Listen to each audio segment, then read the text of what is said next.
بسم اللہ الرحمن الرحیم۔ منہج کارپوریشن جدہ برائے پروڈکشن و ڈسٹریبیوشن آپ حضرات کی خدمت میں قصص الانبیاء کا مبارک سلسلہ پیش کرنے کی سعادت حاصل کر رہا ہے۔ اب آپ اس مبارک سلسلے کا 22واں حلقہ سماعت فرمائیں۔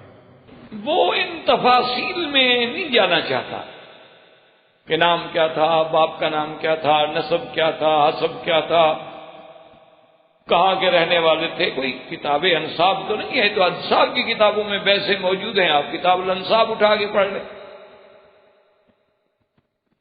اللہ کا قرآن تو ایک ایسی کتاب ہے نا، اگر آپ کبھی غور کریں اور سوچیں۔ میں نے اسی طرح اسی سفر میں ایک بڑے یعنی عالمی میڈیا کو ایک سبب ہو گیا تھا انٹرویو کا، تو اس میں بھی میں نے ایک بات کی جو الحمدللہ اللہ کی توفیق سے، ورنہ بندہ تو کچھ نہیں کہہ سکتا۔ تو ان کو بھی میں نے کہا آپ یہ مجھے بتائیں، اور اس کے بعد بھی آپ اگر قرآن کو اور اسلام کو نہ مانیں تو بڑی زیادتی ہوگی، آپ انصاف کی بات کریں کہ یہودیت ہم سے پہلے موجود ہے، عیسائیت ہم سے پہلے موجود ہے، حضرت عیسیٰ علیہ السلام بھی پہلے گزرے، موسیٰ علیہ السلام بھی پہلے گزر گئے۔ اس کا مطلب ہے یہودیت بھی پہلے تھی اور عیسائیت بھی ہم سے پہلے تھی، اسلام تو بعد میں آیا۔ اسی طرح اگر ہم دیکھیں وثنیت، جیسے آپ کا ہندو ازم ہے، بتوں کی عبادت، یا بدھ مت ہیں یا یدھ مت ہیں، تو یہ بھی قدیم ہے، یہ بھی ہم سے پہلے۔ نوح علیہ السلام کے زمانے میں بھی تو بت پوجے گئے نا، ودن و سواعا و یغوث و یعوق و نسرا، تو یہ بھی ہم سے پہلے۔ تو میں نے کہا کہ جب آپ لوگ جو ہیں، یہودیت تھی، نصرانیت تھی، اچھا عباد شمس بھی پہلے تھے کہ حضرت ابراہیم علیہ السلام کو باقاعدہ ان سے مناظرہ کرنا پڑا، آپ قصہ ابراہیم علیہ السلام میں سن چکے کہ فلما رأى الشمس بازغة قال هذا ربي هذا اکبر۔ عباد الشمس بھی تھے۔ عباد النار جنہیں آج کل آپ پارسی کہتے ہیں، مجوسی، یہ بھی پہلے سے۔ میں نے کہا آپ نے کبھی اس بات پہ غور کیا ہے کہ جب یہودیت کا ایک ایسا زور تھا اس زمانے میں کہ ان کا نبی ان میں موجود ہے، کلیم اللہ موجود ہے، عیسائیت جب اپنے عین عروج پہ تھی کہ حضرت عیسیٰ علیہ السلام خود موجود ہیں زمین پہ، اس وقت آپ لوگوں نے یا کسی بھی قوم نے یہ چاند پہ جا کے ڈیرے نہیں ڈالے، انہوں نے ستاروں کو مسخر کرنا نہیں سیکھا، کسی نے ایٹم بم نہیں بنایا، کسی نے میزائل ٹیکنالوجی ایجاد نہیں کی، کسی نے جناب لہروں کے ذریعے آوازوں کو منتقل نہیں کیا، کسی نے یہ ٹی وی ایجاد نہیں کیا۔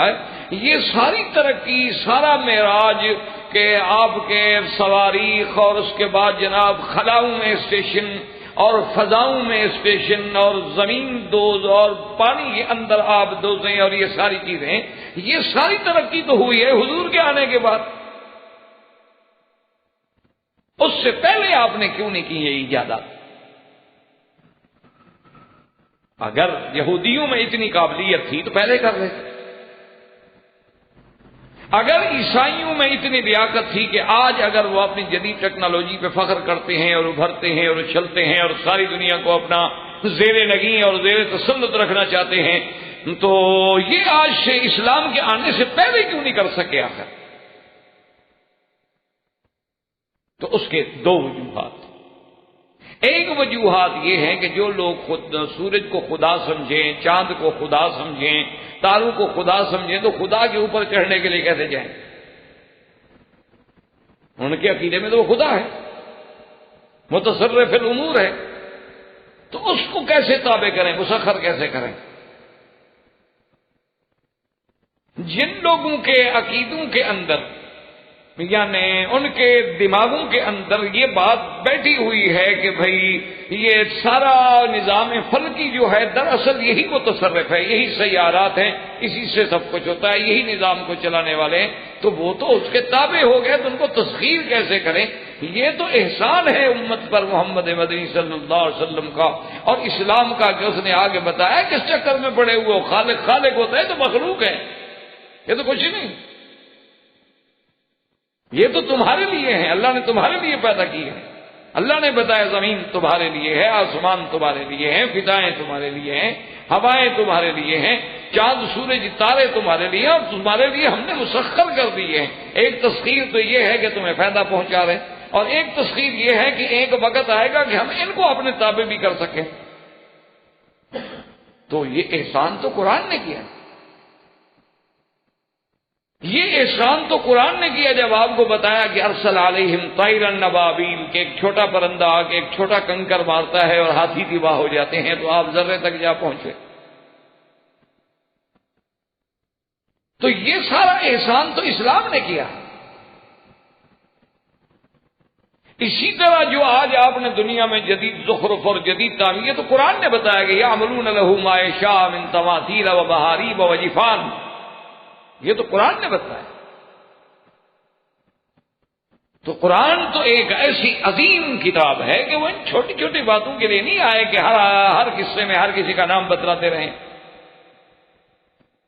کیونکہ نام سے مقصد ہی کوئی نہیں، مقصد تو اصول ہوتا ہے نا، جیسے محاورہ ہے کہ مقصد کام سے ہے، بھائی تمہیں آم کھانے سے مطلب ہے یا پیڑ گننے سے مطلب ہے؟ ایک محاورے میں کہا جاتا ہے کہ بھی درخت گنتے رہو گے یا آم کھانا چاہتے ہو؟ آم کھاؤ بس، تم علم حاصل کرو جو اللہ تمہیں دینا چاہتے۔ تو اس لیے اللہ نے دونوں کے نام نہیں دیے، نہ یہاں خضر کا نام ہے اور نہ یوشع ابن نون کا نام ہے، لیکن مفسرین کا اس پہ اجماع ہے کہ فتح سے مراد یوشع ابن نون ہے اور عبدا من عبادنا سے مراد حضرت خضر۔ اب یہ سمجھیں کہ سیدنا خضر علیہ السلام کو خضر کیوں کہا جاتا تھا؟ تو بعض علماء کرام یہ فرماتے ہیں کہ سرسبز و شاداب، آپ کہتے ہیں نا بھئی یہ درخت ماشاءاللہ بڑا سبز ہے، بڑا اخضر ہے، تو آپ کو بھی اللہ نے ایسا جمال دیا تھا کہ آپ کا نشاط جو ہے اس وجہ سے آپ کو خضر کہا گیا۔ اور بعض علماء فرماتے ہیں کہ نہیں، خضر کا معنی دراصل یہ تھا کہ آپ کو اللہ نے یہ عظمت دی تھی کہ آپ اگر کسی قطعے میں کسی سوکھی گھاس پہ بھی گزر جاتے نا، وہ بھی تازہ ہو جاتا۔ یعنی اگر آپ کسی سوکھی جگہ بیٹھ گئے، نیچے گھاس تھی اور سوکھی تھی، بالکل اٹھے تو تازہ ہو گئی، سبز ہو گئی، کہیں سے گزر گئے تو وہ تازہ ہو گئی، تم نے کانٹوں کو چھوا اور گلستان کر دیا۔ اس لیے ان کا لقب جو ہے وہ حضرت خضر۔ اب اللہ تبارک و تعالیٰ نے موسیٰ علیہ السلام کو حکم دیا کہ حضرت خضر کے پاس جائیں، اور یہ بات بھی یاد رکھ لیں کہ حضرت خضر میں بھی دو اختلاف ہیں۔ ایک تو یہ اختلاف ہے کہ کیا وہ نبی تھے یا ولی تھے۔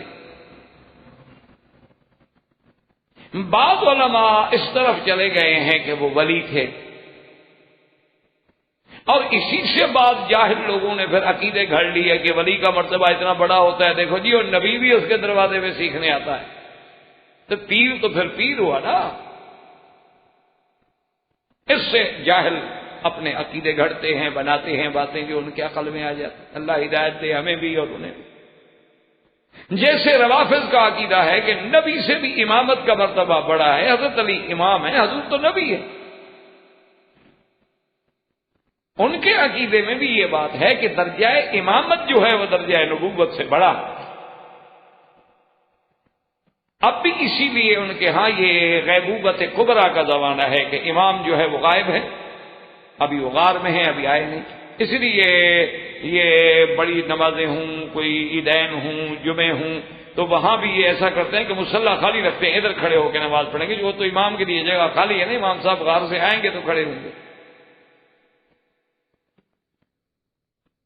بہرحال یہ الگ ابحاث ہیں، زندگی رہی تو کبھی ایسے موضوعات پر بھی بات کریں گے۔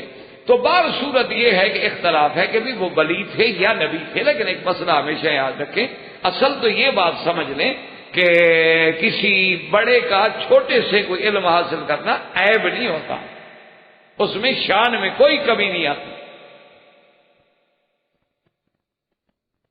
کوئی مسئلہ نہیں ہوتا۔ کئی باتیں تھی حضور صلی اللہ علیہ وسلم صحابہ سے پوچھ رہے تھے، تو اب اس کا مطلب یہ تھوڑا ہے کہ صحابی کا شان بڑھ جائے گا، حضور نے اس سے مسئلہ پوچھا ہے۔ کئی ایسے بڑے بڑے اجلہ صحابہ ہیں، جلیل القدر صحابہ ہیں، جو حضرت ابن عباس چھوٹے تھے لیکن بڑے آ کے ان سے مسئلہ پوچھتے۔ اسی لیے محدثین نے باقاعدہ باب باندھے ہیں کتابوں میں، تعلیم الاکابر عن الاصاغر، بڑوں کا چھوٹوں سے پڑھنا، تو اس سے کوئی شان میں کمی نہیں آتی۔ اچھا، اسی طرح کبھی ہوتا ہے امامت المفضول علی الفاضل، کہ جو مسجد کا امام بن گیا اتفاق سے، تو اس سے بڑا عالم پیچھے کھڑا ہے، کوئی حرج نہیں، نماز ہو جائے گی۔ کہ جیسے سرکار دو جہاں سیدنا ابو بکر کے پیچھے آئے، سرکار دو جہاں حضرت عبد الرحمن بن عوف کے پیچھے آئے، تو اب عبد الرحمن بن عوف یا صدیق رضی اللہ عنہما کا شان کوئی نبی سے تو بڑا نہیں ہوتا۔ اتفاق ہوتا ہے، ایک عالم بعد میں آیا، ایک آدمی جو عالم نہیں تھا وہ نماز پڑھا رہا تھا، تو یہ نہیں ہم کہیں گے کہ وہ عالم کھڑا رہے گا کیونکہ آگے غیر عالم کھڑا ہے۔ تو اس لیے حالانکہ اگر ولی بھی ہوں تو اس کا مطلب یہ نہیں ہوتا کہ نبی کی شان کم ہو جاتی ہے، یہ تو امتحان ہے۔ چلو اگر ہم مان لیں کہ بھی نبی پیروں کی اور ولیوں کی شان اتنی بڑی ہے کہ نبی ان کے دروازے پہ آتا ہے، تو راہبر تو آپ کا مچھلی کو بنایا گیا، پھر مچھلی سے بھی نعوذ باللہ مچھلی کا شان زیادہ ہوتا ہے۔ تو یہ جہالت ہوتی ہے، اللہ کے قرآن کو کبھی بدلنا نہیں چاہیے۔ بہرحال موسیٰ علیہ السلام چل پڑے۔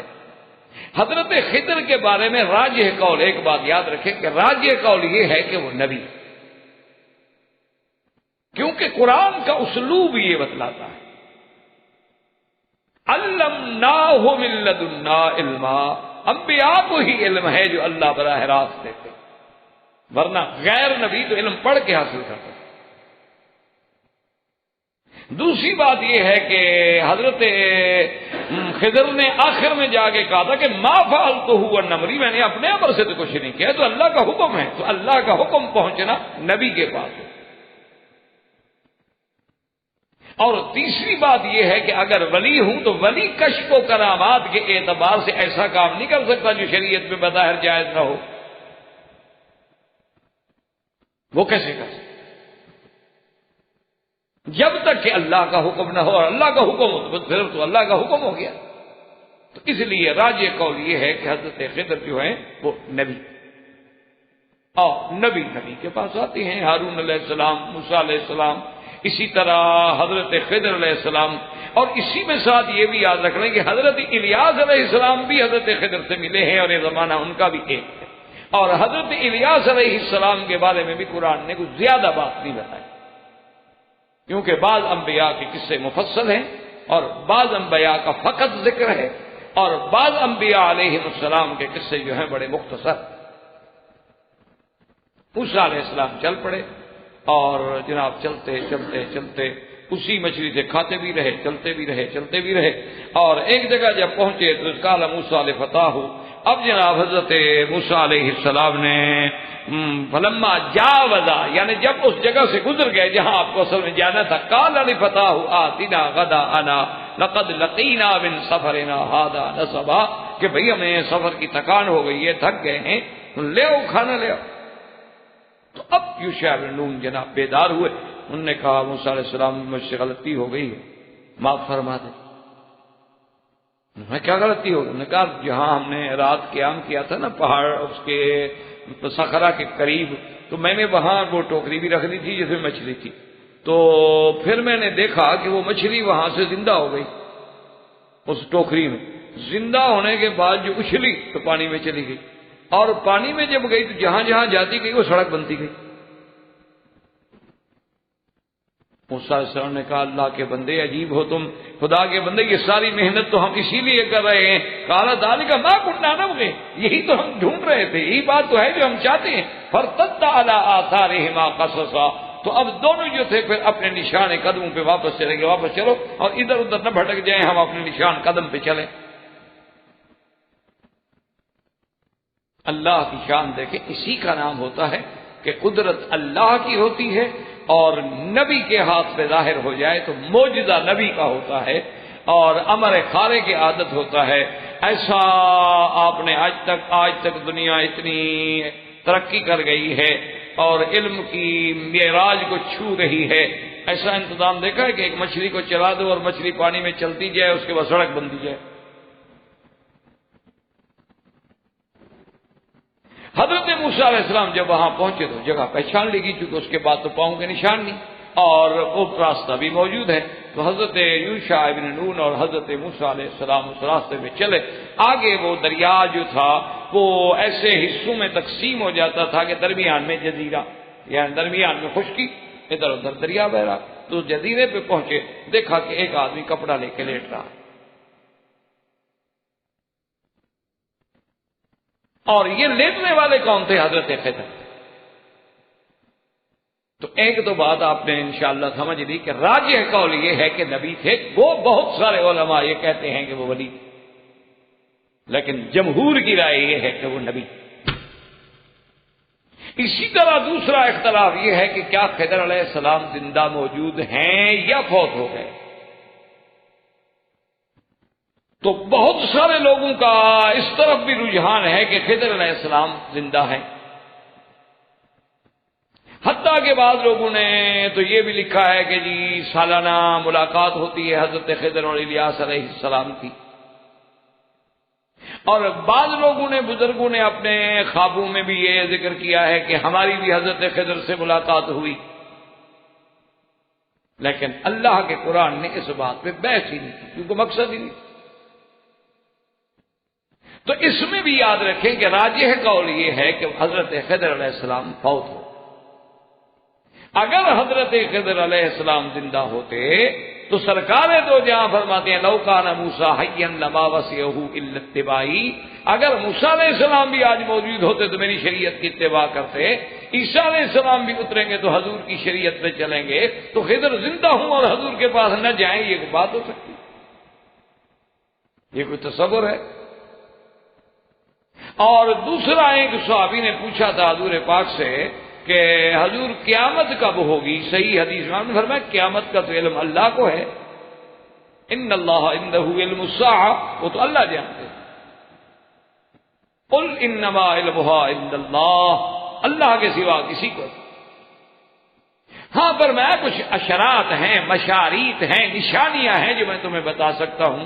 تو ان نشانیوں میں حضور بتاتے گئے اور اس کے بعد یہ فرمایا کہ آج کے دن سے ٹھیک 100 سال بعد، یعنی 1 صدی کے بعد، آج جو بندے اس زمین پہ زندہ ہیں وہ 100 سال کے بعد زندہ نہیں ہوں گے. یہ میں اللہ نے خبر دی ہے، بتا سکتا ہوں. لیکن سب کی قیامت کب ہوگی اللہ جانے.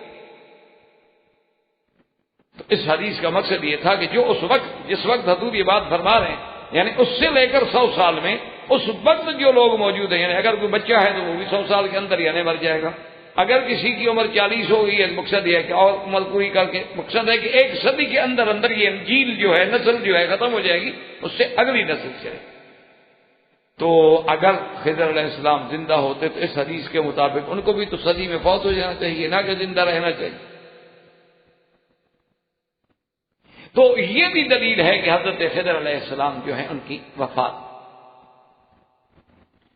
اب حضرت موسیٰ علیہ السلام جب پہنچ چکا السلام علیکم، تو انہوں نے چادر کے اندر سے ہی فرمایا وعلیک السلام من این علمت السلام. کون ہو بھائی، تم نے سلام کہاں سے سیکھا؟ موسیٰ علیہ السلام صاحب جلال تھے، جو انہوں نے فرمایا کہ انا موسیٰ. انہوں نے کہا اچھا موسیٰ ابن عمران، تم وہ جو بنو اسرائیل میں نبی ہیں؟ انہوں نے کہا ہاں. انہوں نے کہا پھر میرے پاس کیا کہا، یہاں کیوں آئے ہیں آپ؟ تو انہوں نے کہا میں تو کچھ سیکھنے کے لیے آیا ہوں. انہوں نے کہا جی نہیں، آپ میرے مدرسے میں نہیں پڑھ سکتے، اس لیے کہ اللہ نے آپ کو جو علوم دیے ہیں وہ علوم تشریعی ہیں، اور اللہ نے مجھے جو علوم دیے ہیں یہ علوم تکوینی ہیں.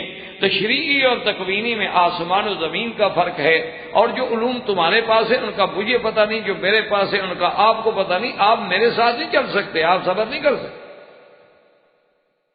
کیونکہ ہمارے ہاں تو آرڈر ہے تکوینی، امر ہے اللہ کا یہ کر دو، سمجھ نہیں آئے گا.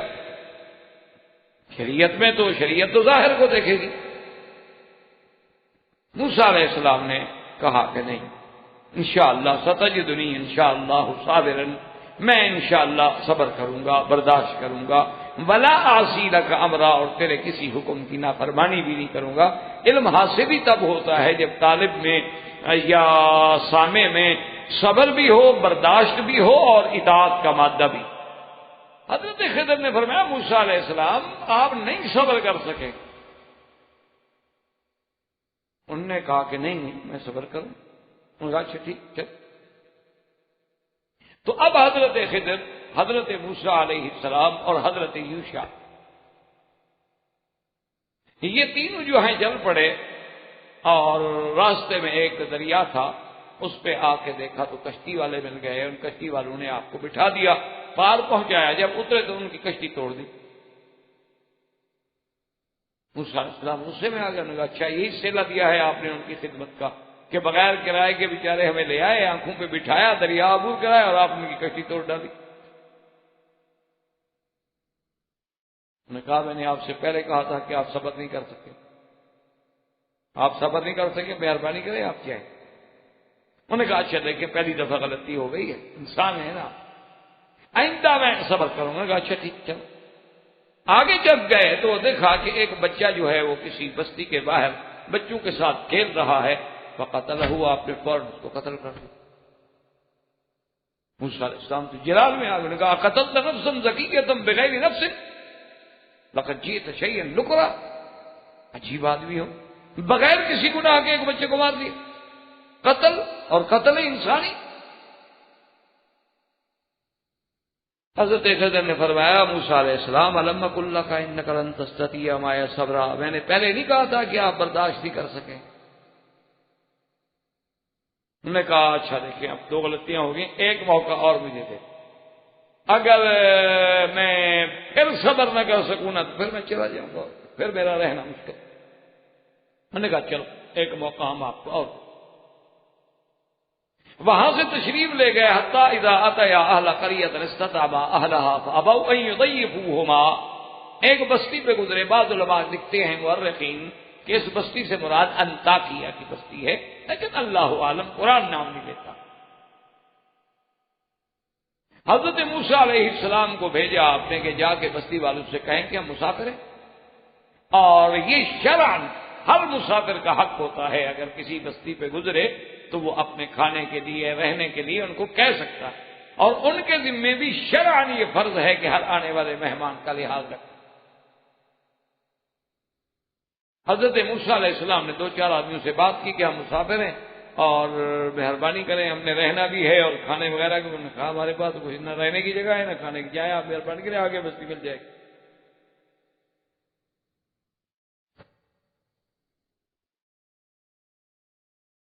حضرت موسیٰ علیہ السلام واپس آئے غصے، انہوں نے کہا حضرت یہ کیسے بستی ہے، یہ تین آدمیوں کو رہنے کی جگہ نہیں دے سکتے اور تین آدمیوں کو کھانا نہیں کھلا سکتے، عجیب لوگ۔ تو حضرت خضر چل پڑے، راستے میں جا رہے تھے کہ ایک دیوار تھی لیکن وہ تھوڑی مائل ہو چکی تھی، اندازہ یعنی ہو رہا تھا کہ اب یہ آ رہی ہے تو گر نہ جائے۔ تو حضرت خضر علیہ السلام نے ہاتھ سے سیدھا، جب وہ دیوار سیدھی ہو گئی تو موسیٰ علیہ السلام پھر جوش میں آیا، دیکھا عجیب بات ہے، یہ بستی والوں نے ہمارے ساتھ یہ سلوک کیا ہے کہ ہمیں کھانے کو بھی نہیں دیتے، اور آپ جو ہیں جناب مہربانی کر کے ان کی دیواریں بنا رہے ہیں، مزدوری کر رہے ہیں۔ قال لو شئت لاتخذت علیہ اجرا، پھر ہم بھی ان سے مزدوری لیتے دیوار ٹھیک کرنے کی، جب ان کا اخلاق یہ ہے کہ ہمیں کھانا نہیں دیتے۔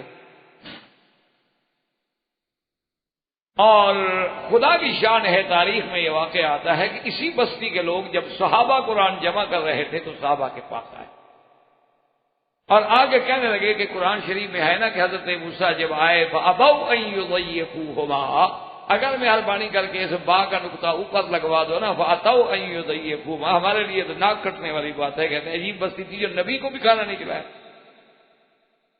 تو یہاں تو ہے نا ابو، انکار کیا، اگر نیچے سے نقطہ اٹھا لو اوپر ڈال دو فَأَتَوْا، ہم تو آئے تھے دعوت دینے کے لیے، انہوں نے قبول نہیں کی، تو ترجمہ ہی بدل جائے گا۔ صحابہ نے کہا عقل کرو، ہم اللہ کے قرآن میں رد و بدل کریں؟ یہ یہود کی صفت ہو سکتی ہے لیکن اصحاب محمد مصطفیٰ کی صفت نہیں۔ ہمارے یہاں تو زبر اور زیر کا بھی فرق نہیں آ سکتا. لا یزید ولا ینقص، لا یغیر ولا یبدل ولا یحرف، قرآن محفوظ. تو بہرحال حضرت موسیٰ علیہ السلام نے جب کہا کہ آپ نے اچھا نہیں کیا، لو شئت لاتخذت علیہ اجرا، اگر آپ چاہتے تو آپ کچھ لیتے اس سے مزدوری. تو حضرت خضر نے فرمایا کہ موسیٰ علیہ السلام بس آپ کی اور میری انتہا ہو گئی، ھذا فراق بین و بین، اب آپ کا اور میرا ساتھ چلنا بہت مشکل ہے. اسی لیے جب حضور پاک پر یہ آیات نازل ہوئی نا تو حضور صلی اللہ علیہ وسلم نے فرمایا کہ رحم اللہ اخی موسیٰ، اللہ میرے بھائی موسیٰ پہ رحمت کرے، اگر صبر کرتا تو اور بھی قدرت کے کئی راز کھلتے، لیکن موسیٰ علیہ السلام صبر نہ کر. انہوں نے کہا اچھا ایک بات ہے کہ تم اتنا عرصہ میرے ساتھ رہے ہو، کم از کم جو 3 سبق گزرے ہیں یہ تو آپ کو سمجھا دوں. فرمایا سنو، اللہ کے وما فعلتہ عن امری، یہ میں نے خود کچھ نہیں کیا. اما السفینۃ فکانت لمساکین یعملون فی البحر، وہ کشتی جو تھی غریب لوگوں کی تھی جن کا گزارا کشتی پہ، اور ایک بادشاہ نے آرڈر دیا تھا کہ کشتیاں بگار میں پکڑی جائیں. تو جب وہ پکڑنے والے آئیں گے دیکھیں گے ٹوٹی ہوئی کشتی ہے، اس کو چھوڑ دیں گے، باقی پکڑ کے لے جائیں گے. تو یہ تو غریب ہے، پھٹا لگا کے پھر اپنی روزی کماتے رہیں. اور اگر میں نہ توڑتا تو اس کو بھی پکڑ کے لے جاتے، 1 مہینہ بگار میں رہتی ہے تو مر جاتے بھوکے بیچارے، نوکری بھی کرو پیسہ بھی نہ ملے. وہ تو میں نے ان کے بھلے میں کیا ہے، آپ ناراض ہو رہے. باقی یہ رہی بات کہ میں نے اس بچے کو کیوں قتل کر دیا تھا، اس بچے کو میں نے کیوں مار دیا تھا. اما الغلام فکان ابواہ مؤمنین، اس کے والدین جو ہیں وہ بڑے ایماندار اور ان کا یہ بڑا محبوب بچہ، اور اس بچے نے اللہ کی تقدیر میں آگے جا کے کافر ہونا، اور اپنے کفر کی وجہ سے والدین کو بھی اسلام سے نکال کے کافر بنا دیتا، اور وہ بھی اپنے بچے کی محبت میں آ کے کافر ہوتا. اس لیے اللہ نے حکم دیا کہ اس کفر کی شاخ کو بڑا ہونے سے، درخت بننے سے پہلے کاٹو، اللہ کے حکم سے. باقی جب رہ گئی دیوار کی بات، اما الجدار فکان لغلامین یتیمین فی المدینۃ وکان تحتہ کنز لہما، اور وہ دیوار جو گر رہی تھی اس کے نیچے خزانہ دفن ہے 2 یتیم بچوں کا. اگر وہ دیوار گر جاتی، وہ خزانہ ظاہر ہو جاتا، لوگ لوٹ کے لے جاتے، تو یتیم تو گئے، ختم ہو گئے. اس لیے اللہ نے مجھے حکم دیا کہ میں دیوار کو سیدھا کر دوں. جب وہ بچے جوان ہوں گے وہ اپنی جگہ سے آ کے خود احتیاط کے ساتھ خزانہ نکالیں گے. تو جو کچھ میں نے کیا ہے یہ اللہ کے حکم سے کیا ہے، اس کے بعد آپ کا اور میرا آگے ساتھ چلنا جو ہے وہ ناممکن. تو موسیٰ علیہ السلام واپس آ گئے. اصل تو اللہ کی طرف سے ایک اطلاع تھا، تنبیہ تھی، ورنہ اللہ چاہتے تو موسیٰ علیہ السلام کو بھی علم دے سکتے تھے. اسی طرح ضمن بقایا قصہ موسیٰ علیہ السلام میں آپ کی قوم میں ایک شخص گزرا ہے جس کا نام قارون، اس کا بھی ذکر اللہ نے قرآن میں کیا. ان قارون کان من قوم موسیٰ فبغى، اور اس کو اللہ نے اتنی دولت دی تھی، اتنی خزائن دیے تھے کہ بعض مفسرین نے لکھا ہے کہ اس کی چابیاں جو ہے نا، وہ ایک سارے خزائن کی چابیاں ایک دفعہ آدمی نہیں اٹھا سکتا تھا بلکہ خچروں پہ اٹھائی جاتی. لیکن قارون اپنی اس دولت کی بنا پہ اکڑ گیا، اور لوگوں نے جب اس کو سمجھایا کہ تم خیال کرو تو کہا انما اوتیتہ علی علم عندی، بھئی یہ اللہ کی مرضی تھوڑی ہے کہ مجھے دولت ملی، میرے پاس علم ہے، میں سمجھتا ہوں اقتصادیات کو، تم نہیں سمجھتے. یہ جو ہمیں سب کچھ ملا ہے اس لیے کہ آپ بیکورڈ لوگ ہیں، آپ پیچھے رہے گا، آپ کو کیا پتا کہ نہیں اقتصادیات کیا ہوتی ہے. وہ تو ہمیں پتا ہے IMF کو یا ورلڈ بینک کو کہ کس طرح لوگوں غریبوں کا خون چوسا جاتا ہے، یہ تو صرف انہوں نے سکھا ہے. ہم تو غریب ہیں نا جی، ہمیں تو پتہ ہی نہیں کہ اقتصادیات کیا ہوتی ہے. لیکن انشاءاللہ یہ تہذیب جو ہے نا ان کی اور ان کی اقتصادی ترقی، ایک وقت آئے گا اپنے خنجر سے خود کشی خود کرے، اور بہت جلد وہ وقت قریب. تو بہرحال تو لوگوں نے کہا کہ نہیں، انہوں نے کہا نہیں انما اوتیتہ علی علم عندی، مجھے اللہ نے علم دیا، اللہ تو میں کہہ رہا ہوں، اللہ کو مانتا تو ایسی بات نہ کہتا۔ بعض نے کہا وہ کہتا تھا یعنی علم کیمیا کا معنی ہوتا ہے سونا بنانا۔ اچھا، پہلے یہ آپ کے جدید علماء، جدید سائنس کے ماہرین سونے بنانے کے منکر تھے، کہتے کوئی سونا نہیں بنتا۔ اب قائل ہو گئے ماشاءاللہ، اب وہ کہتے ہیں کہ اگر ذرہ بن سکتا ہے ایٹم کا تو سونا بھی بن سکتا ہے۔ اب آہستہ آہستہ قائم ہو گئے ہیں، بلکہ اب تو انہوں نے یعنی سونے کے پانی بھی بنا لیے، گولڈ واٹر بھی بنا لیے، اس کے انجیکشن بھی بنا لیے، اور بعض امراض میں وہ اس کو استعمال بھی کرتے۔ پہلے جب ہمارے علماء کہتے تھے کہ سونا نہیں، جھوٹ بولتے، سونا کیسے بن سکتا؟ اور پہلے جب اطباء جو ہیں یعنی بڑے بڑے اطباء ہمارے جو گزرے ہیں یا اس زمانے میں بھی گزرے ہیں، تو وہ سونے کا کشتہ بناتے تھے۔ تو کئی دفعہ بڑے بڑے ڈاکٹروں سے بس انہوں نے کہا جی یہ بس ایسے لوگوں کو بے وقوف بناتے ہیں، سونے کا کشتہ کیا فائدہ دے گا؟ آپ کسی کو کھلا دیں، اس کے بعد اس کے براز کا آپ ٹیسٹ کروا لیں، وہ جتنا کھائے گا نکل کے براز میں آ جائے گا، تو فائدہ اس نے کیا دیا؟ چلو بھائی وہ اندر سے گزرا تو ہے نا، آپ نے جو یہ چین پہنوا دی ہے یہ کیا فائدہ دیتی ہے؟ تو باہر باندھی ہوئی ہے، یہ اس امراض کو کیسے فائدہ دیتی ہے؟ اس کا مطلب ہے کہ معدنیات کے ٹچ کرنے سے بھی کوئی فائدہ ہوتا ہے، اور وہ معدنیات جب اندر سے گزر کے جا رہی ہے تو معدے میں ہر جگہ سے خون سے گزرتے ہوئے پہنچ رہی ہے اپنے مقام پہ، کیلوس میں تو فائدہ اس کا کیسے نہیں ہوتا؟ بہرحال کچھ عرصے کے بعد وہ بھی مان لگے، شریف لوگ ہیں بات مان لیتے ہیں، پہلے خود کہہ دیتے ہیں یہ گولی بہت مفید ہے، اور پھر کہہ دیتے ہیں خیال رکھنا کینسر پیدا ہوتا ہے اس سے۔ یہ ان کے علوم کی ترقی، انشاءاللہ وہی آ جائیں گے، فکر نہ کریں۔ افسوس یہ ہے کہ ہم مسلمان نہیں رہے، ورنہ یہ تو چور ہیں، انہوں نے تو سارا غرناطہ اور اسپین سے کتب خانوں سے ہمارا علم لے کے اب ہمیں آنکھیں دکھا۔ یہ تو جاہل تھے جب علماء کے پاس، جب ہمارے دجلہ جیسے دریا ہماری کتابوں کی سیاہی سے سیاہ ہو جاتے تھے، اس وقت تو پورا یورپ جاہل تھا۔ یہ تو جنگلی تھے، وحشی لوگ تھے، ان کو تو پتہ ہی نہیں تھا تمدن کیا ہوتا ہے۔ بہرحال یہ ہے کہ حضرت موسیٰ علیہ السلام کے زمانے میں وہ قارون تھا، اس نے بھی افتخار کیا، لیکن اللہ تبارک و تعالیٰ نے ایسی سزا دی، فَخَسَفْنَا بِهِ وَبِدَارِهِ الْأَرْضَ، اللہ نے حکم دیا کہ قارون کو بنائے اس کے محلات کے زمین میں دھسا دیا۔ اس لیے حدیث میں آتا ہے کہ وہ زمین میں دھستا چلا جا رہا ہے، حتیٰ کہ قیامت تک دھستا رہے گا۔ اب بعض علماء کہتے ہیں کیا یہ تیہ کے بعد آیا یا تیہ کے پہلے آیا، لیکن راجح قول یہ ہے کہ یہ مصر کا واقعہ، کیونکہ میدان تیہ میں تو خیمے تھے، گھر تھا ہی کسی کا نہیں، تو گھر کیسے نیچے چلا گیا؟ میدان تیہ میں تو یہ من و سلوہ کھانے کے محتاج تھے، وہاں کون سی دولت تھی ان کے پاس؟ یہ مصر کا واقعہ تھا۔ یہ بھی اللہ نے دکھایا کہ بعض فرعون طاقت کے اعتبار سے، حکومت کے اعتبار سے فرعون بن جاتے ہیں، اور بعض لوگ جو ہیں وہ دولت کے اعتبار سے فرعون بن جاتے ہیں، لیکن انجام دونوں کا ہلاکت و تباہی کے سوا کچھ نہیں ہوتا۔ ایک پانی میں غرق ہوا، ایک کو اللہ نے خشک زمین میں غرق کر۔ اب سیدنا موسیٰ علیہ السلام کی وفات کے بعد اللہ نے حضرت یوشع ابن نون کو بھی نبوت عطا فرما، اور حضرت یوشع ابن نون کی قیادت میں اب وہ نسل جو تھی نا جی، وہ پہلی نسل جو تھی وہ تو گزر گئی، جو جہاد سے منہ موڑنے والے تھے، جنہوں نے جہاد سے منہ موڑا تھا، انکار کیا تھا، وہ تو 40 سال تیہ میں 40 سنۃ یتیہون فی الارض، 40 سال تک جناب وہاں سرگردان رہے۔ تو لازمی بات ہے کہ ان کا اگر کوئی بچہ بھی پیدا ہوا ہو اس زمانے میں تو 40 سال کا ہو گیا، اگر کوئی 10 سال کا تھا تو 40 سال اور گزر گیا تو 50 کا ہو گیا۔ تو اس لیے اب نئی نسل جو تھی، وہ نئی جیل جو تھی، وہ اللہ نے پیدا کر۔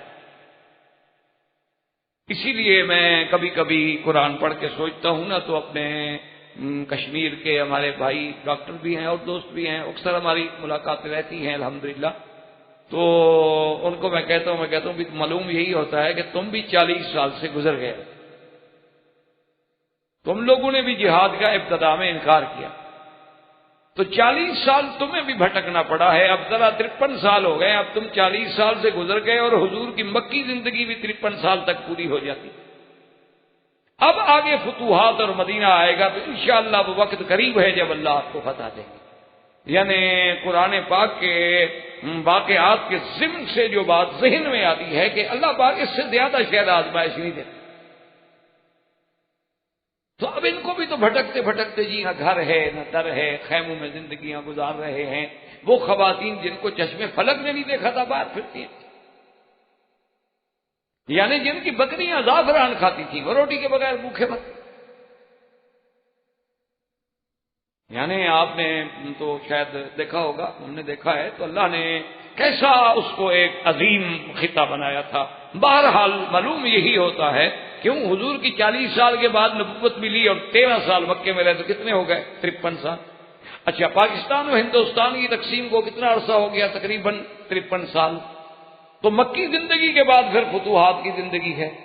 مکی زندگی جو تھی وہ ساری تکلیف کی زندگی تھی۔ اچھا، اسی طرح قوم اسرائیل نے جب جہاد کا انکار کیا تو بھٹکنا پڑا 40 سال۔ تو پھر جب قوم جہاد کے لیے آمادہ ہو گئی تو اللہ تبارک و تعالی نے پھر مدد کر دی۔ اصل بات تو یہی ہے کہ ہم ایک قدم بڑھیں گے، اللہ کی رحمت 10 قدم آگے آئے۔ شرط یہ ہے کہ ہم بڑھیں۔ اب جناب یہ ہے کہ حضرت یوشع ابن نون نے اور کالب ابن یوحنا نے، اب نئی نسل آ گئی تھی نا، وہ پہلی بزدل نسل تو چلی گئی نا کہ فَذْهَبْ أَنْتَ وَرَبُّكَ فَقَاتِلَا، تم جانو تمہارا خدا جانے۔ تو ان کو لے کر آپ چلے اور سب سے پہلے آپ نے دریائے اردن کے راستے سے دریائے اردن کو عبور کیا اور پہلا شہر جو ہے اریحا کو فتح کیا، اور اریحا کے فتح کرنے کے بعد پھر آپ نے بیت المقدس کو، اللہ نے بیت المقدس کو بھی فتح عطا فرما دی۔ لیکن قوم بنی اسرائیل پھر اسی اپنی حالت پہ آ گئے، یعنی خدا کی قدرت ہے۔ اچھا، اسی زمانے میں ایک آدمی تھا جس کا نام تھا بلعام ابن باعورا، جس کے بارے میں اللہ کے قرآن میں واقعہ موجود ہے کہ وَاتْلُ عَلَيْهِمْ نَبَأَ الَّذِي آتَيْنَاهُ آيَاتِنَا فَانسَلَخَ مِنْهَا فَأَتْبَعَهُ الشَّيْطَانُ فَكَانَ مِنَ الْغَاوِينَ۔ اللہ تبارک و تعالیٰ نے فرمایا کہ میرے محبوب ان کو وہ بات بھی سنائے کہ ایک آدمی گزرا ہے جس کو ہم نے اپنی آیات کا علم دیا، جن کو ہم نے علم دیا، بعض علماء کہتے ہیں کہ اس کو اللہ نے اسم اعظم کا علم دیا، اور اسم اعظم کا معنی یہ ہوتا ہے کہ الذی اذا دعی بہ استجاب، کہ اس سے جو بھی دعا مانگو فوراً قبول ہو جاتی۔ اللہ نے فرمایا لیکن اس بدبخت نے اپنے آپ کو دین سے نکال لیا، میرے دین کو چھوڑ دیا، فانسلخ منھا، میرے دین سے نکل گیا۔ سلخ کہتے ہیں جیسے بکری کی چمڑی اتارتے ہیں اس کو کہتے ہیں سلخ، اسی لیے آپ نے دیکھا نا جہاں بکرے آپ کہتے ہیں مسلخ، جہاں ان کے چمڑا اتارا جاتا۔ فَأَتْبَعَهُ الشَّيْطَانُ، جب اس نے ہمارا دین چھوڑ دیا تو شیطان پیچھے لگ گیا۔ پہلے تو دین کی وجہ سے کچھ رکاوٹ تھی نا، تو جب آدمی دین چھوڑ دے، اب دیکھیں نا آپ کم از کم صرف نماز کے لیے بھی آتی ہوں تو کئی وجوہات کی بنا پر آپ کئی برائیوں سے رک جاتے ہیں۔ جیسے ہمارے بعض بزرگ کہتے تھے کہ بیٹا اور کوئی فائدہ ہو نہ ہو داڑھی کا، اتنا فائدہ اس اسلام کی وردی کا ہوتا ہے کہ بندہ کئی گناہوں سے بچ جاتا۔ جاتے جاتے شرم آتی یار لوگ کیا کہیں گے داڑھی ہے کہاں جا رہا۔ اچھا، آدمی جناب خدا نہ کرے کوئی کسی یعنی اس پہ کھڑا ہو کسی دکان پہ، یعنی شراب کی دکان پہ داڑھی کے ساتھ، تو آدمی کو سوچے یار کوئی دیکھے گا کیا کہے گا، یہ داڑھی والا آدمی اور شراب کی دکان، یہ داڑھی والا آدمی اور کلب، یہ داڑھی والا آدمی اور پب، یہ تو کلب ہے نا، اللہ عالم کلاب سے ہے یا پتہ نہیں کلب سے ہے، یہ تو آپ کو آتا ہوگا انگریزی سے، تو ہم تو انگریزی پڑھے ہوئے نہیں ہیں کہ آخر اس کلب کا ویسے بہرحال کاف وہی ہے جو کلاب میں استعمال ہوتا، دوسرا نقطے والا نہیں ہے، دل والا کاف نہیں ہے کاف وہی جو آپ مثلا کلب لکھیں یا کلب، کلبان، کلاب، کلیب، وہی ہے۔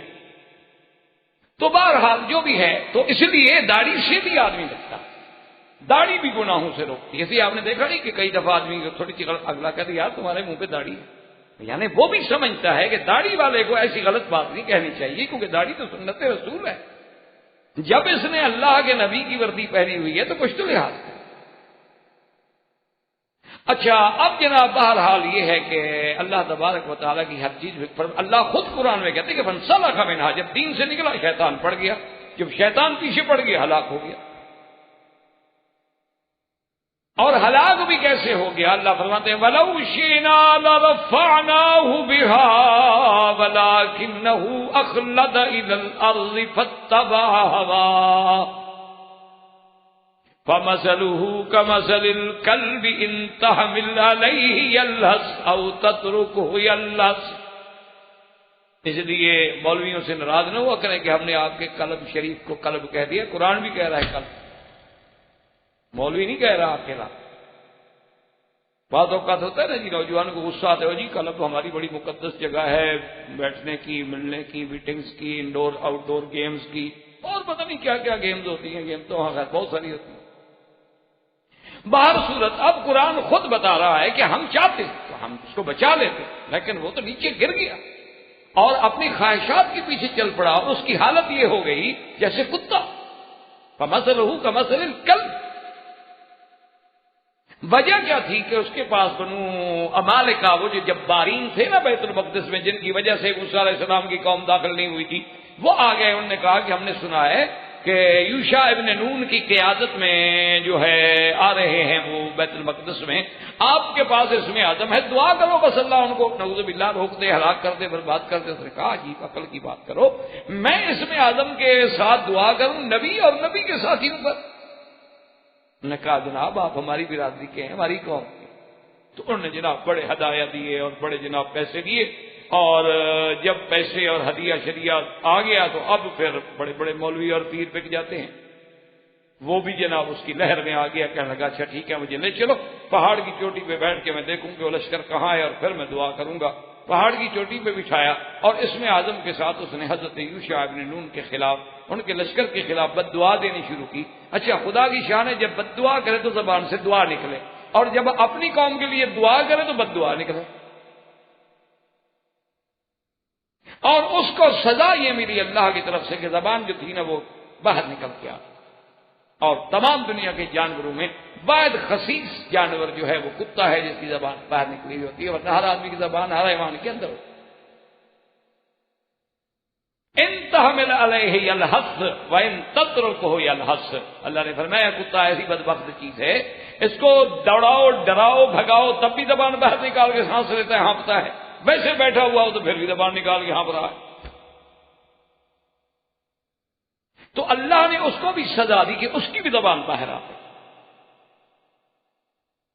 اب اس کے بعد پھر اس نے کوشش کی دوبارہ ان کو گمراہ کرنے کی، کہنے لگا اپنی عورتوں کو اچھا میک اپ کرا کے، سنگار کرا کے، میں تو برباد ہو گیا، میرا تو اسم اعظم بھی گیا اور ایمان بھی گیا اور ہر چیز گئی، لیکن چلو ان کے خلاف میں رستہ بتاتا ہوں تمہیں جیتنے کا، کہ اپنی عورتوں کو سنگار کراؤ اور بنی اسرائیل کے لشکر میں بھیج دو، اگر وہاں کچھ لوگوں نے زنا کر لیا نا وہ پھر برباد ہو جائے۔ جس قوم میں زنا آ جاتا ہے اللہ اس کو تباہ، چاہے وہ انفرادی ہو یا اجتماعی ہو۔ الزنا یخرب البنا، زنا جو ہے وہ گویا عمارت کو، خراب تعمیر کو تخریب میں ڈالنے والی۔ اور اسی طرح اللہ معاف کرے، اللہ معاف کرے، اللہ معاف کرے، یہ بھی روایات میں آتا ہے کہ جب زانی کسی عورت سے، لڑکی سے کسی ناجائز طریقے سے زنا کرے تو یہ دماغ میں ضرور رکھ لے کہ اس کا بدلہ میرے خاندان سے ضرور لیا جائے گا، میرے خاندان سے بھی زنا ہوگا۔ جیسے میں کسی کی عصمت سے کھیل رہا ہوں، میری عزت و عصمت سے بھی کوئی کھیلے گا، اللہ بدلہ لیتے ہیں اور دنیا میں لیتے ہیں۔ یہ بھی نہیں آخرت کی سزا، تو آخرت کی سزا ہے نا۔ تو بہرحال یوشع ابن نون کے لشکر میں بھیجا گیا، ایک آدمی نے زنا کیا، لیکن اللہ نے رحمت کی کہ فوراً پتہ لگ گیا، تو انہوں نے اس کو قتل کیا اور قتل کر کے اس کی لاشیں باہر پھینک دی، پھر ان کو معافی مل۔ اب اسی طرح حضرت یوشع ابن نون کے زمانے سے آگے جب حضرت یوشع ابن نون کا دور ختم ہوا تو اس کے بعد دور آیا حضرت حزقیل کا، اور بعض علماء کہتے ہیں حضرت شمویل کا، اور بعض کہتے ہیں کہ دراصل یہ دونوں نام ایک ہیں، وہ بھی اللہ کے نبی تھے۔ اور پھر بنو اسرائیل پہ ادبار آیا کہ پھر ان پہ حملہ ہوا، تو ان کی مقدسات، تبرکات اور ایک تابوت تابوت بنا ایک صندوق، اس میں بزرگوں کے عطایا اور حضرت ہارون علیہ السلام کا جبہ اور موسیٰ علیہ السلام کا عصا اور کتاب تورات اور الواح جو تھے جس تختیوں پہ تورات لکھی ہوئی تھی اس کے ٹکڑے، وہ سارے کے سارے اس میں تھے، وہ بھی اٹھا کے لے گئے۔ وہ تو دشمن تھے نا جی، ان کو کیا؟ اچھا اٹھا کے لے گئے تو خدا کی شان دیکھیں کہ انہوں نے کیا کیا۔ وہ بت پرست قوم تھی، انہوں نے جا کے وہ تابوت نیچے رکھا اور اپنے بت کو اوپر رکھ دیا کہ بھئی مسلمانوں کے یا بنو اسرائیل کے اہل کتاب کے اس تابوت کی توہین۔ اچھا جب صبح کو آئے تو کیا دیکھتے ہیں کہ بت نیچے ہے اور تابوت اوپر رکھا ہے۔ انہوں نے کہا یار یہ رات کون کر گیا؟ انہوں نے جناب پھر انتظام کیا اچھی طرح کہ پھر اس کو نیچے رکھا اور اپنے جھوٹے خدا کو اوپر رکھ دیا اور تالے شالے لگا دیے اور پہرے بٹھا دیے کہ بالکل رات کو کوئی آتا ہے یہ حرکت کرتا ہے۔ جب تالے لگے صبح کو آئے کیا دیکھتے ہیں کہ خدا میاں نیچے پڑے ہیں، صندوق سر پہ رکھی۔ انہوں نے کہا جناب یہ تو اور عجیب ہو، یہ کیا بات؟ اب انہوں نے یہ کیا کہ صندوق نیچے رکھ کے اس کے ساتھ باقاعدہ زنجیریں لگا کے اس کو زمین میں گاڑ دیا اور اس کے اوپر خدا رکھ دیا۔ صبح کو آئے تو ساری زنجیریں بھی اس کے اوپر ہیں، صندوق بھی اوپر ہے، خدا ٹوٹا پھوٹا نیچے پڑا ہے۔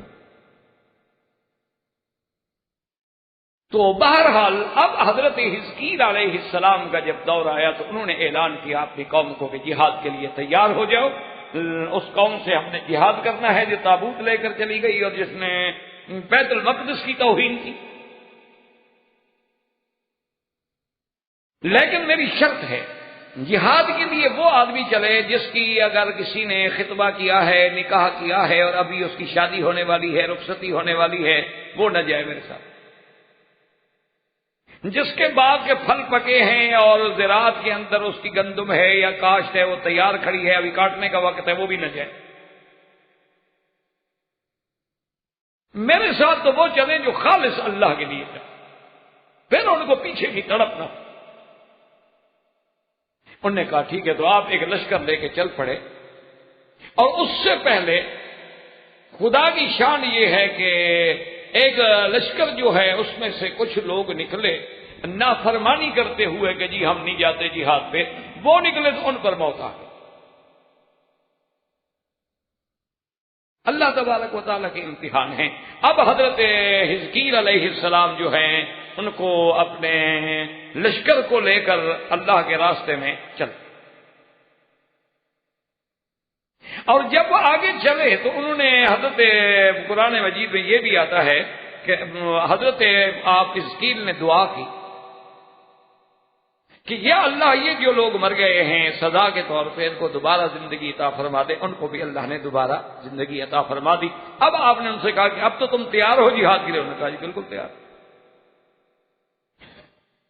اب جب تیار ہو گئے تو جب لشکر سارا تیار ہوگا، وقال لهم نبيهم ان اللہ قد بعث لكم طالوت ملکا۔ اللہ کے نبی نے فرمایا کہ یہ طالوت جو ہے نا یہ تمہارا بادشاہ ہے، یہ تمہارا بڑا ہے، اس کی دیر انہوں نے کہا نہیں یہ تو غریب آدمی ہے، اس کو ہم کیسے مان لیں؟ انہوں نے کہا غریبی کی بات نہیں، اللہ نے اس کو علم دیا ہے، اللہ نے اس کو شان دی ہے، اور پھر اس کی نشانی یہ ہے کہ اس کی قیادت میں جب تم جاؤ گے تو تم دیکھو گے کہ وہ تابوت جو تمہارا چوری ہو گیا تھا نا وہ خود بخود واپس ہو جائے گا۔ تو جب وہ واپس آ جائے تو سمجھ لینا کہ میرا بادشاہ طالوت جو ہے سچا ہے۔ اللہ کی شان ہے کہ قدرت نے وہ جب انہوں نے دیکھا نا اس قوم نے کہ جب بت کے نیچے رکھتے ہیں تو بت کے اوپر آ جاتا ہے، پھر بت کے نیچے رکھتے ہیں بت کے اوپر آ جاتا ہے، تو انہوں نے ایک جناب بیلوں کی ریڑھی لے کے اس کے اوپر سوار کر کے اس کو بیت المقدس کی طرف بھیجے، انہوں نے کہا ہمارے پاس ہو ہی نہ تو ہے۔ تو اب خدا کی شان یہ ہے کہ طالوت ابھی لشکر لے کے نکلے اور تابوت پہنچ گئے۔ اب قوم کو تسلی ہو گئی کہ بھی جو بات کی تھی وہ تو ٹھیک ہے۔ تو حضرت طالوت علیہ السلام نے ایک فیصلہ کیا، فلما فصل طالوت بالجنود قال ان اللہ مبتلیکم بنہر۔ آپ نے فرمایا کہ دیکھو سوچ لو، اب ہم جب گزریں گے آگے تو ایک نہر آئے، اور جس بندے نے اس نہر سے پانی سیراب ہو کے پی لیا اس کا میری جماعت سے کوئی تعلق نہیں، میں فوج سے نکال دوں گا۔ ہاں کسی نے کوئی چلو بھر کے لے لیا ہاتھ سے تھوڑا سا پیاس بجھانے کے لیے معمولی سی، اس کے لیے تو معافی ہے، لیکن سیراب ہو کے پانی نہیں پینا یہ تمہارا امتحان ہے، اور جو نہیں پیئیں گے وہی میرے ساتھ چلیں۔ اب جناب جب نہر پہ آئے وہ اللہ تبارک و تعالیٰ کا قرآن کہتے ہیں شربوا منہ الا قلیلا منہم، سب نے پانی پی لیا جناب پیٹ بھر کے، تھوڑی سی جماعت باقی رہ گئی۔ بعض کہتے ہیں 80,000 کا لشکر تھا، صرف 4,000 باقی رہ گئے، باقی سب نے پانی۔ اب جناب اس کے بعد آپ تشریف لے گئے، اب وہ کہنے لگے کہ جناب ہم لا طاقت لنا الیوم بجالوت وجنودہ، کہ آگے جو مقابلے پہ لشکر ہے اس کا جو بڑا تھا وہ جالوت تھا، انہوں نے کہا اس کا لشکر بہت طاقتور ہے، اس کے ساتھ ہم مقابلہ نہیں کر سکتے۔ لیکن اللہ کے پیغمبر کی ہدایت کے مطابق حضرت طالوت علیہ السلام نے فرمایا کہ صبر کرو، اللہ تبارک و تعالیٰ کی مدد جو ہے وہ صبر والوں کے ساتھ ہوتی ہے۔ کم من فئۃ قلیلۃ غلبت فئۃ کثیرۃ باذن اللہ، کتنی چھوٹی جماعتیں ہیں جو بڑوں پہ اللہ کی اذن سے غالب آ جاتی ہیں۔ واللہ مع الصابرین، صبر کرو، دعائیں مانگی اور لشکر کو لے کے چل پڑے۔ اچھا جالوت جو تھا وہ اتنا مسلح تھا کہ سر سے لے کر پاؤں تک حدید کی زرہ میں تھا، صرف اس کا یہ چہرہ اور تھوڑا سا حصہ جو تھا وہ خالی تھا۔ تو اسی لشکر میں جو لشکر طالوت لے کے جا رہے ہیں جالوت کے مقابلے پر، اسی لشکر میں حضرت داؤد بھی تھے، اور اس وقت حضرت داؤد علیہ السلام جو ہیں ابھی جوانی ہیں اور نبوت ابھی نہیں ملی، اور ایک مجاہد کی حیثیت میں جہاد میں شریک ہیں۔ تو حضرت داؤد علیہ السلام تو دیکھا کہ بھئی سامنے جالوت لشکر کی قیادت کر رہا ہے، اور وہ تو سارا اس کا لشکر جو ہے وہ زنجیروں میں اور لوہے میں جکڑے ہوئے ہیں۔ تو انہوں نے ان کے پاس تھی غلیل، یہ غلیل تو ہم کھیلتے رہے بچپن میں، تو حضرت نے جناب اس غلیل سے ایسا کس کے نشانہ مارا نہ، سیدھا اس پہ درایا اور گر گیا، وہ مرے۔ یعنی آپ دیکھیں آج اسی غلیل سے لڑ رہے ہیں فلسطینی۔ اللہ کے قرآن نے یہ واقعات ایسے نہیں بیان کیے کہ ہم پڑھیں اور گزر کے، فتح آخر غلیل والوں کی ہونی ہے، یہ لکھ لیں۔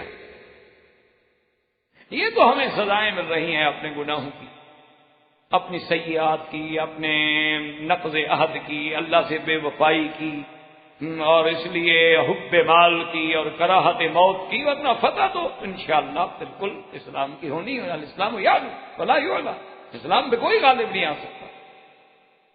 تو اب جناب آپ نے جب مارا حضرت داؤد علیہ السلام، اس کو لگا تو جالوت گر گیا۔ جب جالوت گر گیا فوج بھاگ گئی اس کی۔ انہوں نے کہا جب ہمارا بادشاہ مر گیا تو اب لڑنے کا کیا فائدہ؟ اس دور میں تو یہ ہوتا تھا نا کہ بس بادشاہ مر گیا فوج بھاگ جاتی تھی ڈر کے۔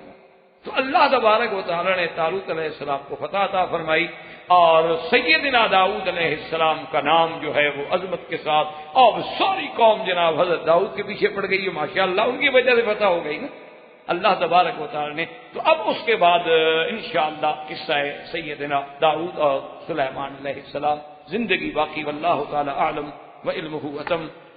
برادران اسلام، واجب الاحترام بزرگوں، دوستوں، بھائیوں، عزیز نوجوانوں، قصص الانبیاء علیہم الصلاۃ والسلام کے ضمن میں ہم نے یہاں تک تلاوت کیا تھا کہ جب حضرت شمویل علیہ السلام نے جالوت کے مقابلے کے لیے ارادہ فرمایا اور طالوت کو انہوں نے اپنا فوج کا سربراہ بنا کے جنگ کے لیے بھیجا، تو حضرت طالوت علیہ السلام کے لشکر میں حضرت داؤد علیہ السلام بھی شریک تھے،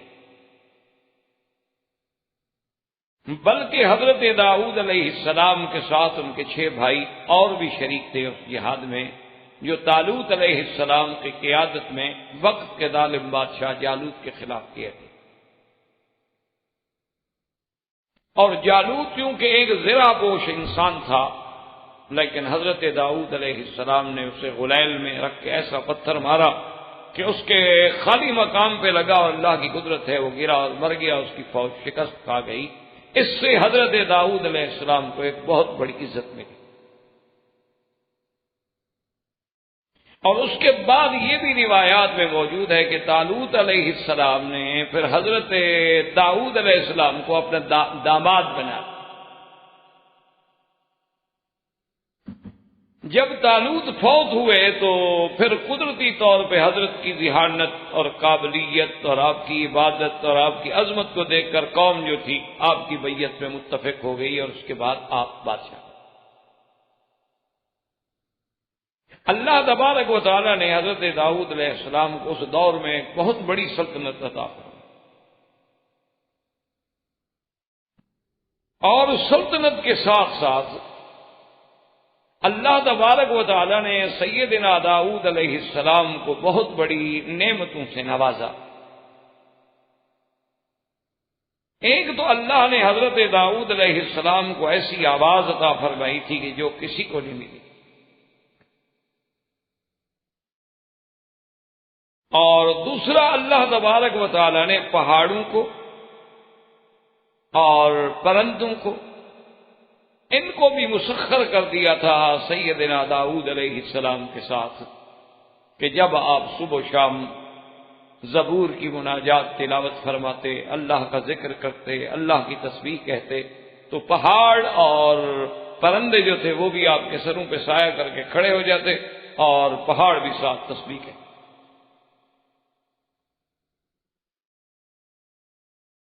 اور بعض روایات میں تو اتنی باتیں بھی آئی ہیں کہ اگر تسبیح کے اوقات طویل ہو جاتے تو بعض پرندے جو ہیں وہ گر جاتے، بھوک سے کمزوری سے گر کے مر جاتے، لیکن وہ چھوڑ کے نہیں جاتے۔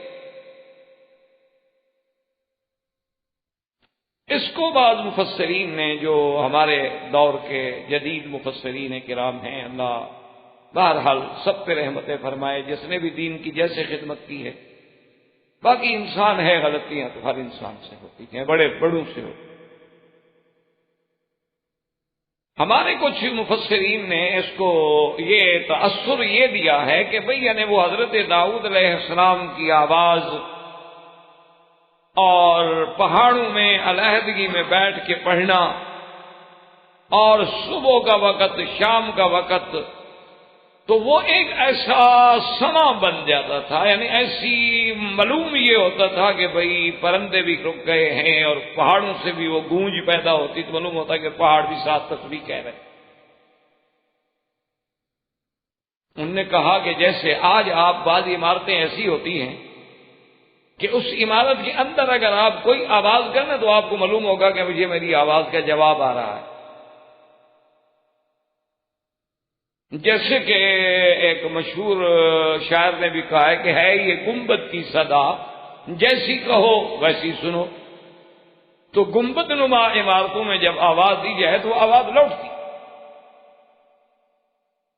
اسی طرح آپ کے ہند میں آپ نے دیکھا ہوگا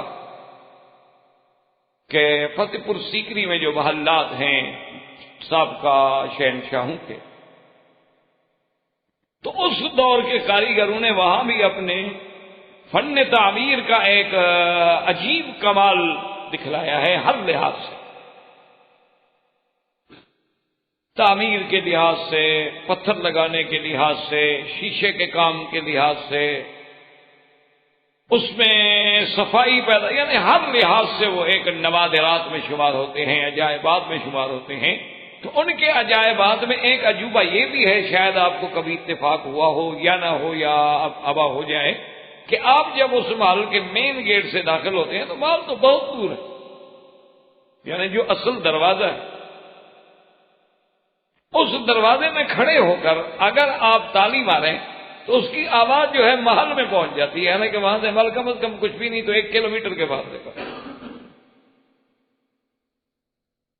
تو اس دور میں یہ تھا کہ بادشاہ جب اپنے محل میں ہو اور ایسے حالات پیدا ہو جائیں کہ دشمن اوپر آ جائے تو بھئی حل کیا ہوگا، تو یہاں بھی اگر وہ ہاتھ مار دیتے، چونکہ اسپیکر یا انٹرکام کے سسٹم تو نہیں تھے اس وقت، تو وہاں وہ فوراً تیار ہو جاتے کہ بھی نیچے خطرہ ہے۔ وجہ کیا تھی کہ وہ گنبد جو ہے وہ ڈائمنڈ کٹ پہ ہے، جیسے ہیرا کاٹا جاتا ہے، تو اس میں خدا کی قدرت سے وہ جو لہریں بنتی ہیں تو اس سے آواز منتقل ہوتی۔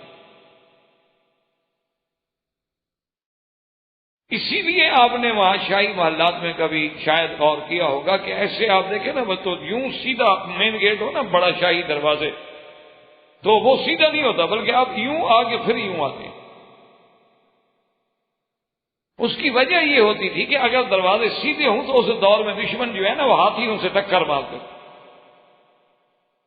کہ دور سے ہاتھی دوڑتا ہوا آیا اور دروازے سے ٹکرایا اور دروازے کو توڑتا ہوا اندر داخل ہو گیا۔ اب وہ یوں آ کے جب یوں آتا ہے تو اس کی طاقت جواب دے جاتی۔ بہرحال یعنی عجائبات عالم ہیں دنیا میں. تو انہوں نے بھی یہ تاثر دیا ہے تاریخ میں، اس لیے کہ بھئی ہم اب جدید دنیا کو کیسے کہیں گے کہ پتھر تسبیح پڑھتا ہے. تو اس سے بچنے کے لیے، یعنی کافروں کے اعتراض سے بچنے کے لیے، مستشرقین کے اعتراض سے بچنے کے لیے، سیکولر اور لبرل لوگوں کے اعتراضوں سے بچنے کے لیے انہوں نے اللہ کے قرآن میں تحریف کر ڈالی. اچھی بات ہے، بھی تم اچھا ایمان بچا رہے ہو، اپنے لوگوں کو تو خراب کر رہے. ہمیں یہ نہیں غم ہونا چاہیے کہ کوئی اور اسلام میں آتا ہے یا نہیں آتا، ہمیں یہ غم ہونا چاہیے جو آ گیا اس کا ایمان تو محفوظ رہے. ورنہ یہی بات تو حضور صلی اللہ علیہ وسلم چاہتے تھے کہ کافر مسلمان ہو جائیں، اور حضرت عبداللہ ابن ام مکتوم سے آپ نے رخ پھیر دیا کہ بھی یہ تو مسلمان ہے، صحابی ہے، بعد میں مسئلہ پوچھ لے گا. اللہ ناراض ہو گیا کہ جو مسلمان ہے تم اس کے ساتھ بات کرو، کیونکہ اس کا ایمان یقینی ہے. ان کا تو موہوم ہے، ہوں یا نہ ہوں. تو موہوم کے پیچھے یقینی کو چھوڑ دیا جائے، یہ کہاں کی عقل مندی ہے؟ یہ اصل میں ہمارے جدید اسکالر جو ہے نا، ان کی بنیادی غلطی ہے. وہ کہتے ہیں ہم ایسی بات کریں گے نا معتدل تو کافر ہمارے قریب آئے گا، یہودی ہمارے قریب آئے گا، نصرانی ہمارے، کوئی قریب نہیں آتا. وَلَن تَرْضَىٰ عَنْكَ الْيَهُودُ وَلَا النَّصَارَىٰ حَتَّىٰ تَتَّبِعَ مِلَّتَهُمْ. یہود اور نصارہ کبھی تم سے راضی نہیں ہو سکتے. ہاں تم دین چھوڑ کے یہودی بن جاؤ تو شاید ہو جائے. وہ راضی نہیں ہو سکتے ایسی باتوں سے کہ آپ نے یہ بڑا معتدل مضمون لکھا ہے اور ایسا نرم انداز میں لکھا ہے کہ دوسرے کو بھی وہ اپیل کرے. یہ بات نہیں ہے. قرآن ہے.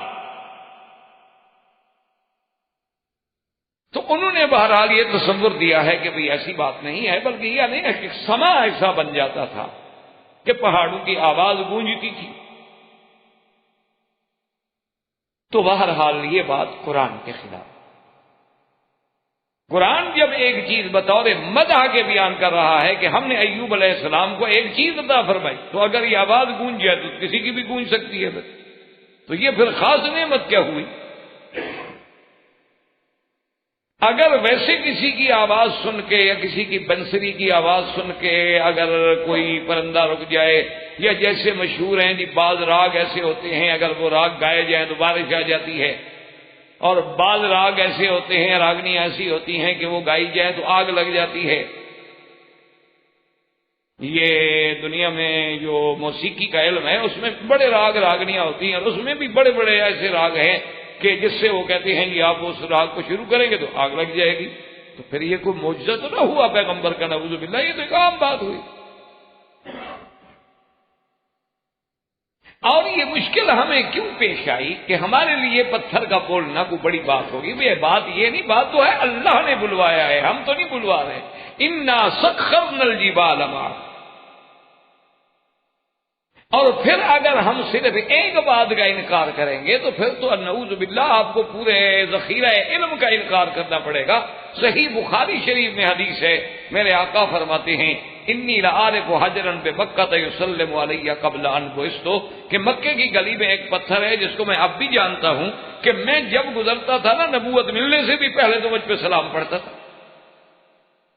اسی لیے مکے کی اس گلی کا نام بھی زقاق الحجر ہے، پتھر والی گلی. یہ چھتی ہوئی بازار ہے نا، اس طرف آپ جائیں تو زقاق الحجر آپ کو ملے گی. اسی طرح حضور صلی اللہ علیہ وسلم کا یہ فرمانا کہ ھذا جبل یحبنا ونحبہ، کہ یہ جبل احد جو ہے ہم اس کو محبوب رکھتے ہیں اور یہ ہمیں محبوب رکھتا ہے. اگر حضور فرماتے کہ ہم اسے محبوب رکھتے ہیں پھر تو ٹھیک ہے، بھی کسی کو ایک پہاڑ پسند آ جاتا ہے. لیکن حضور نے فرمایا کہ وہ پہاڑ بھی ہم سے محبت رکھتا ہے. تو اگر اس میں شعور نہ ہو تو محبت کا کیا معنی؟ اور پھر قرآن پاک کہتا ہے کہ موسیٰ علیہ السلام نے جب کپڑے رکھے پتھر پہ تو پتھر لے کے بھاگ گیا. پتھر کو کیسے پتہ لگا کہ یہ موسیٰ علیہ السلام کے کپڑے ہیں اور لے کے میں نے بھاگنا ہے؟ اسی طرح حجر اسود کو کیسے پتہ چلے گا کہ وہ قیامت میں شفاعت کرے گا جس لوگوں نے ان کو بوسہ دیا ہے؟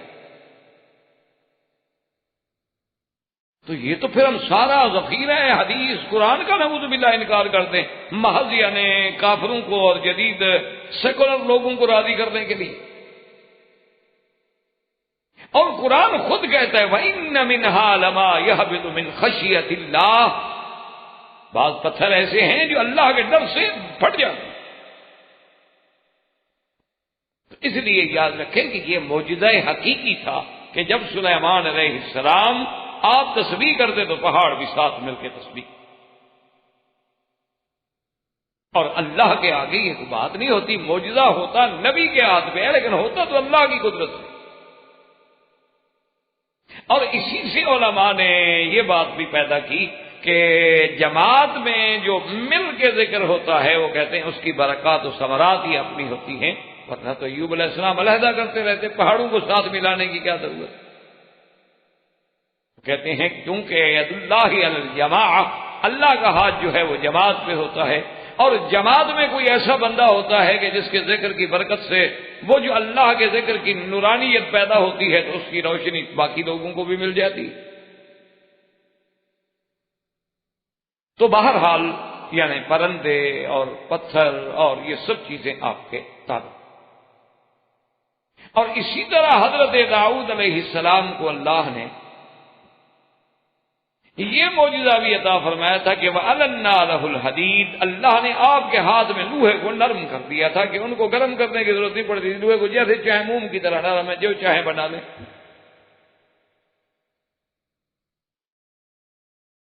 یعنی اللہ تبارک و تعالیٰ کی رحمت پہ آپ نظر ڈالیں تو غور کریں، سمجھ آئے گا کہ پہاڑ کتنی سخت چیز ہے وہ بھی تابع کر دی، اور لوہا کتنی سخت چیز ہے وہ بھی تابع کر دی۔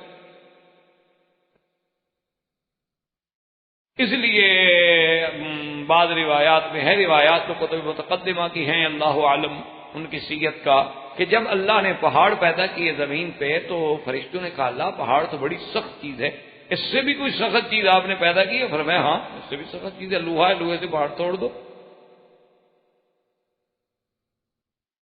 تو جب لوہا انہوں نے دیکھا تو حیران ہو گئے، کبھی یہ تو اور کوئی سخت چیز ہے جو پہاڑ کو بھی توڑ دے گی۔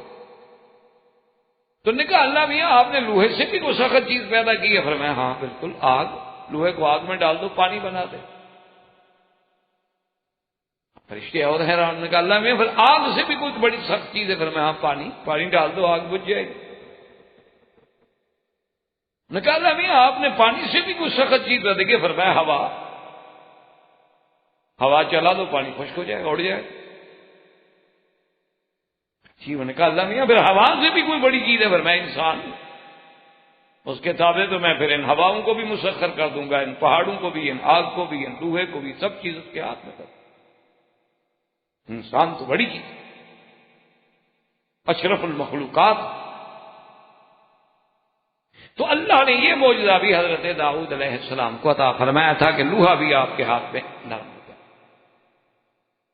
حضرت داؤد علیہ السلام اس کے ساتھ یاد رکھیں کہ بادشاہ ہونے کے باوجود روٹی مزدوری کر کے کھاتے تھے، زریں بناتے تھے، وہی لوہے کی زریں جو پہنی جاتی ہیں جنگوں میں، اس کو بیچ کے روٹی کھاتے۔